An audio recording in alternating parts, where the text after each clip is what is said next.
Living in today's time, we are no stranger to hostilities and dangers. We see hate at our doorsteps, we scroll past it on social media. On the news, we are told of the devastations and the disasters and all the horrible crimes. We are warned to look out for suspicious activities. We are warned to protect ourselves from hurts, from disease, especially today. But I realized something. It's rare to hear that we need protection from ourselves. We can be our own worst enemies and we don't even know it. We fall victim to our own minds when we don't know our true identity. In case you didn't know, we are at war for who we are. Maybe you define your identity by your environment. So where you go to school, where you live, where you work, or maybe you base it on who you're dating, whether or not you're married, whether or not you have kids, the political party that you affiliate with, your social group, or your church, or whatever. There's just so many things out there, right? But if you had nothing, who would you be? Hope is not lost if you answer that question with no one, or I don't know. That shows you real. You're real. If you have come across this video, which you have, it is possible that your true identity has been compromised. It may be suppressed under coats and layers of hurt, spiritual harm, half-truths, and honestly, false beliefs of what you think about yourself. My goal is to help you walk into your royal identity by uncovering the dangers of a lacking one, or an identity that is misplaced. There are 5 dangers that I'm sharing, and so not all of them may apply to you. But it's just important to keep in the back of your mind, especially if you are experiencing some form of an identity crisis.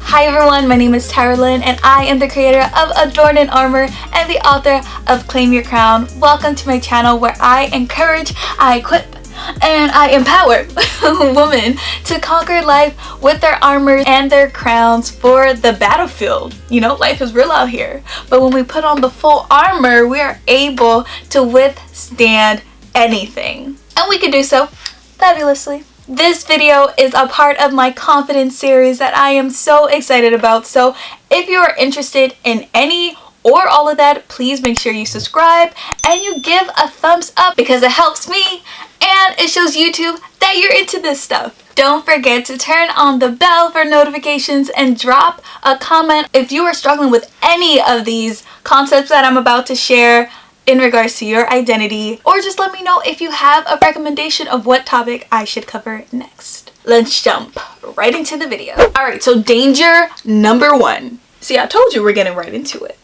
Danger number 1 is that you're always looking for the next thing. I know I fell victim to that. Are you exasperated and defeated when dissatisfaction doesn't come? It's natural. Goals and dreams and I don't know, looking forward to the next event or whatever, it's exhilarating. But your identity cannot be formulated in any of that. Life is not meant to be a ceaseless rush after the next big thing, after the next thing in general. We're not meant to be hamsters on wheels. But oftentimes we do not have the peace to be present. Instead, we allow feelings of unsettledness to just wash over us and keep us paralyzed, or if we're not paralyzed, frenzied. Just always on to the next thing, trying to figure out what it is you need for fulfillment. But what if I told you that we were created to enjoy the in-betweens? That we were meant to sit back, you know what, let me sit back myself. That we were meant to sit back and breathe. Inhale, exhale, breathe. The high points in life are always something to look forward to, but they're just like an added bonus, you know what I mean? It cannot be all that we live for. Basing your purpose on things that don't last forever brings about a form of instability. There is a cure that leads to contentment, and it begins with your identity. Danger number 2, we're just flying right through. A lacking identity or misplaced identity can very much breed feelings of unworthiness. We will often find that honestly, that heavy weight, that curtain. Because you don't recognize your true worth, you are looking for love, you seek acceptance, whether it be at school or at work, within your family circles, your friends. The media tells you that you have to look one way, and then you do all that you can, you know, to achieve and attain that look. And the guy that you're interested in tells you that he is interested in a different type. You know what I mean? And so you just wipe off the slate and you just start over, and you're just ready to be morphed into whatever it is that is desirable for what you want. But here's the thing.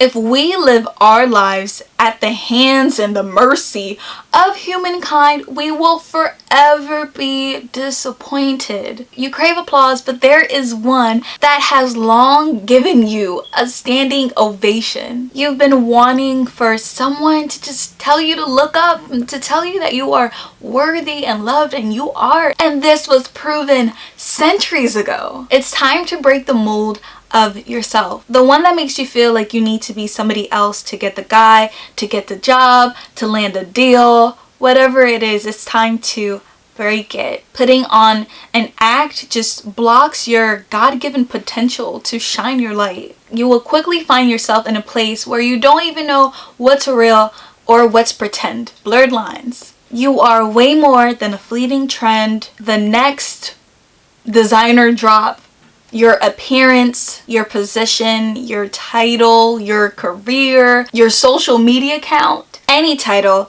any accolade on earth. You are more. So much more. Danger number 3. Okay, so a lack of identity keeps you from getting to know yourself on a deeper level. It's not even just yourself, it's other people, and most importantly, it's God.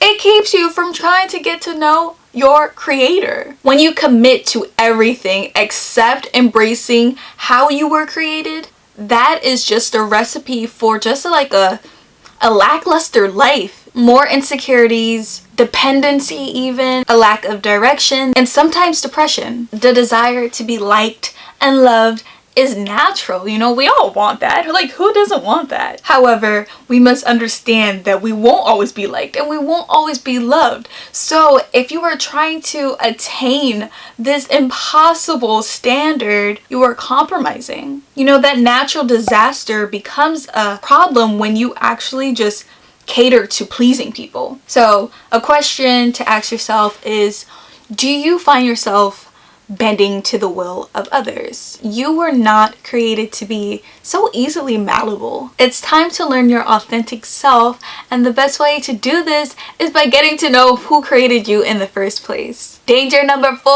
You won't know what you stand for. Just be yourself, they say, right? We've heard this ever since we were kids. But what exactly does that mean? Especially if you don't know who you are, or maybe you don't like who you are, or you're afraid to show who you are. Showing what you stand for definitely requires some confidence, and especially in a place where it's like, you know, in this world, we will face many attacks if we don't agree with the masses, and not even just the world wide web. You know, they will come for you.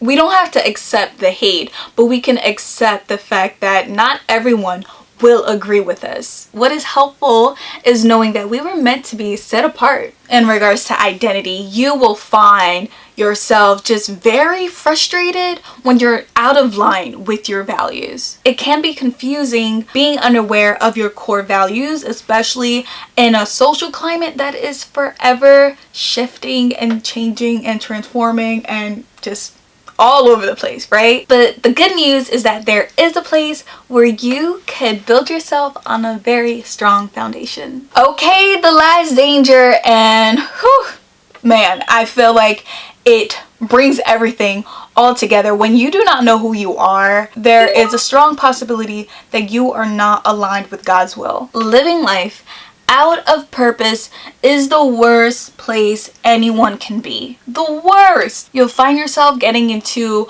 relationships and careers and just so many things that just simply were not meant for you. And how were you to know if you simply didn't know? You know what I mean? If you ever wondered why, where you are right now, or who you have surrounded yourself with, or what you have surrounded yourself with, doesn't quite fit right? Have you considered that you are not in alignment with God's will? Have you ever considered that the reason why it doesn't feel right is because it's not right? It is not where you are supposed to be. You were created with purpose, on purpose. And so you are not fully living if you have not tapped into your God-given potential. It's imperative that we understand why we are here in the first place. Why on earth are we here? It's up to you to either choose God's will or to dismiss it. Forfeiting our purpose will make us feel as if something is missing. And something is missing. It's a God-sized hole. It's something that only He can fill. Forfeiting our purpose wedges a huge gap in our identity. So you guys, life is constantly changing, and so are we. And when we look into the mirror, we don't have to be disgusted or shocked and surprised at what is staring back at us. We shouldn't punish or ignore that person in the mirror. We should be able to recognize and embrace who we are with God-given confidence. You do not have to live your life in confusion and anxiety. You do not have to strive. You do not have to compare yourself. You do not have to be so frustrated on this journey to embracing who you are. So who are you exactly? Whether you believe it or not, you are a creation by the King, by the God of the universe. He is the King of all kings, and He's the one that says you don't have to wait for the next thing for happiness. He can give you joy right where you are. If you feel like you have nothingness, He can meet you right there. He's the one that makes you worthy